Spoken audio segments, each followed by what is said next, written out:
င်္ဂလာပါ Campsite of Life ကနေကြိုဆိုပါရစေဒီနေ့အစီအစဉ်မရှိဘဲနဲ့တွားပြခဲ့တဲ့ကြောက်တန်းခီးစဉ်လေးကိုလိုက်ခဲ့ဖို့ဖိတ်ခေါ်တယ်နော်အမှန်တော့လေဒီနေ့ကအစီအစဉ်မရှိဘဲနဲ့စီးသွားထည့်ရင်နဲ့တွားရင်ပေါ့နော်ဘယ်သွားကြမလဲဆိုခီးမသွားလဲကြပြီဆိုတော့ကြောက်တန်းဘက်ကိုရောက်သွားလိမ့်ရဲ့အဲ့တော့ရောက်ချင်းပဲကြောက်တန်းနဲ့ရောက်ပြီဆိုတာနဲ့ပတ်ဝန်းကျင်ကိုကြည့်လိုက်တော့တွားခဲ့ဘူးလေလမ်းနေလို့ပဲသိရမလားကြိုက်တီးတို့တခြားခီးစဉ်တို့ပြောပါတယ်အမအဝင်ထွက်မှာကြည့်လိုက်လို့ရှိရင်တစ်ပင်လေးတွေကအုံမိုင်းနေတာလမ်းလေးတွေကလည်းလေခွင်းလေးတွေနဲ့စိမ့်ဆိုးနေရပဲအဲ့ဒီတစ်လျှောက်ကိုကြည့်လိုက်လို့ရှိရင်လေအဲ့ဒီငငယ်ရသွားခဲ့တဲ့ခီးတွေတကယ်တော့ခီးမသွားတာတော်တော်ကြာပြီ9နှစ်လောက်ရှိပြီပေါ့နော်အဲ့ဒီအဝင်ဝါလေးကိုလည်းကြည့်လိုက်ပကံကဒီအုပ်ဆိုင်နဲ့တစ်ပင်တွေအတိုင်းပဲ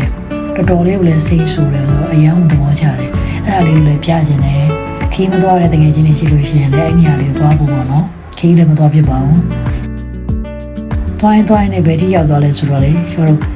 ဟိန္ဒူဘုရားကျောင်းပိလက်ခက်မေတော်ကျောင်းဆောင်ကြီးကျွန်တော်တို့ရောက်သွားတယ်ပေါ့နော်အဲ့တော့မထူးပါဘူးဆိုပြီးဆက်သွားလိုက်တယ်အဲ့ဒီမှာဆက်သွားရင်လည်းဗာလေးတွေတွေ့လဲဆိုတော့အရနေစလိုက်တာ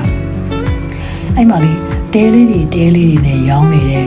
အသေးတွေပေါ့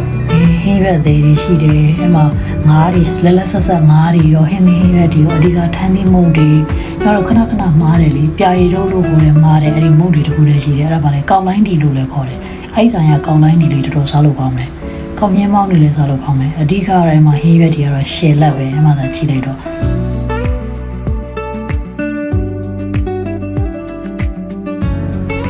ဒါလေးကတော့သွားနေနေတွေ့တယ်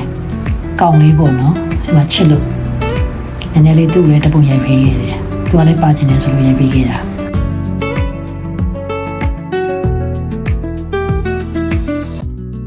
အဲ့နေရာလေးအဝင်းဝါးကလေတော်တော်လေးကိုလှတယ်အဲ့နေရာလေးကိုတော်သဘောကျတယ်ဒါတော့ဘုရားကျောင်းအဝင်လေးပေါ့နော်အဲ့နေရာလေးတော်တော်လေးလှလို့ကြည့်လိုက်အောင်ရောက်ပါပြီby the way ကျမကဗုဒ္ဓဘာသာပေါ့နော်ထေရဝါဒဗုဒ္ဓဘာသာဝင်မှာကျမဒီဘုရားကျောင်းကိုဒီတိုင်းလေ့လာခြင်းအောင်သက်လိုက်သွားတာအထဲထိလိုက်သွားတယ်ကျမဘာမှမလုပ်ဒီတိုင်းပဲပေါ့ဘာတွေလုပ်နေကြလဲဆိုတာသိချင်လို့လိုက်သွားတယ်ပေါ့နော်ဟောအထဲမှာတော့တခုပြောစရာရှိရင်တော့ TikTok တို့ဗီဒီယိုတော့လုံးဝရိုက်လို့မရဘူးဆိုတော့ကျမရင်မြင်သူတို့ဒီလိုကျမတို့အမြင်ဆိုတော့ရင်မြင်လို့ခေါ်တာပေါ့အဲ့နေရာလေးအဲ့ဒီပဲရိုက်ခဲ့တယ်ဘုရားကျောင်းဆိုတဲ့အတိုင်းပဲမှာအတန်လေးတွေကသားရနေအောင်ဒါတော့အမြဲတမ်းအခမဲ့ကျွေးထမင်းစားဆောင်ပေါ့ဒီနေ့ကလူနေနေတယ်ကျမသွားတဲ့နေရာလေး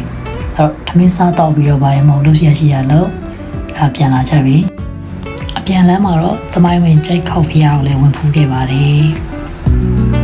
ဒါတော့အစီအစဉ်မဲ့ရောက်ဖြစ်တဲ့ခရီးစဉ်လေးကိုအားလုံးခေါ်ရတာပါအဆုံးထိကြည့်ရှုပေးတဲ့အတွက်ကျေးဇူးပါဘိုင်